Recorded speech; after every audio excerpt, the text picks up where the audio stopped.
Yo, like, am I too close? Back up. Anyways, so I am doing a countdown of my favorite tutorials that I've done this year. I've done a record-breaking 35 tutorials, and you guys have only watched 3 of them. Just kidding. I'm not. No, seriously, I'm gonna go watch those tutorials. Anyway, so I chose my top 5 that I love. I really hope you guys enjoy it, and I will see you next year.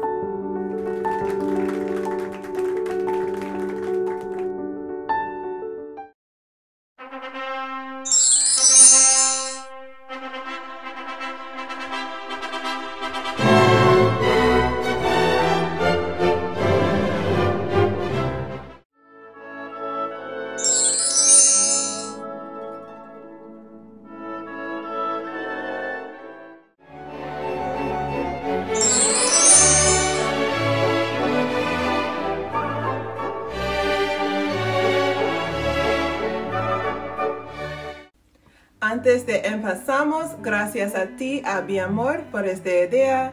Muchas gracias. Let's start the show.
It's not a game, it's a rich thing.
So I hoped everybody enjoyed the countdown. There were so many to choose from, but those are the top by the viewer picks and by my own personal choice.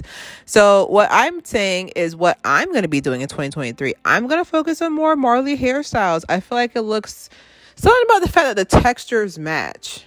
Like my shoes match my shirt. But yeah, I'm definitely going to focus on more Marley hairstyles. I just feel like the blending is so much better. I feel like it's much cleaner looking. It's easier for you to seal the ends, because I feel like with the Kanekalon, there's still a silky base to it, to where like it's very hard to seal the ends. Now, there are some cons to Marley hair because of the fact that it does look older quicker, you know? It does look older quicker, but I feel comfortable with the fact that I don't gotta rush to fix it, because even with the hair, when I do people's hair, because I do people's hair on the side, even with their hairstyle, they've always mentioned that it's much easier with Marley hair, because once their hair gets old, it's not as hard to blend. Now, my next point is that I'm going to be doing no more silk based extensions. So I had a tendency to where like I would get extensions that were silk based, and like it was just, my main thing is like, I know a lot of people are doing the soft life theme that people are going on right now, but it's mostly just stress free. Like I feel like as women, specifically Black women, I feel like we put so much pressure on ourselves for our hair to be on point, our edges to be laid to sleep. You know, we want our edges in a coma whenever we leave the house. And I don't know, I feel like we need to take that stress off. I feel like taking the stress off would be getting more textures that match our hair. I feel like they're cheaper as well to get more Marley hair, because Marley and Kanekalon and Yaki. But the thing about these people who make this in bulk is that you got to increase the bulk, baby. Like we've proven time and time again, whenever there's a natural hair extension, we buy it up, and you guys still keep making silk base. And I was like, listen to your customers. Okay. Now, this year, I'm going to be doing what I like to call actual protective hairstyles. And I know a lot of people will sit there and be like, oh, all your hairstyles are protective. I was like, to me, protective hairstyles is something that makes sense. Perfect example, the Bantu knot, that is not a protective hairstyle. You are pulling your hair within an inch of its life. You're pulling your hair and your hairline within an inch of its life. And then when you go to sleep, that's also what I call a sleep hazard. Okay, now the middle one with the flat twist, that's perfect. That's gorgeous. I feel like that's a perfect, I feel like it's a perfect protective hairstyle. And then the braids as well. I feel like braids are always a good protective hairstyle, a la Michelle Obama. But you want to make sure that you're getting the right size, because what ends up happening is that when you get the braids so small, when it's time to take them out, if you have these people who can help you take them out, there's so much damage has been done that it pretty much eradicates any growth. So you guys let me know your opinion below. Don't forget to subscribe, share.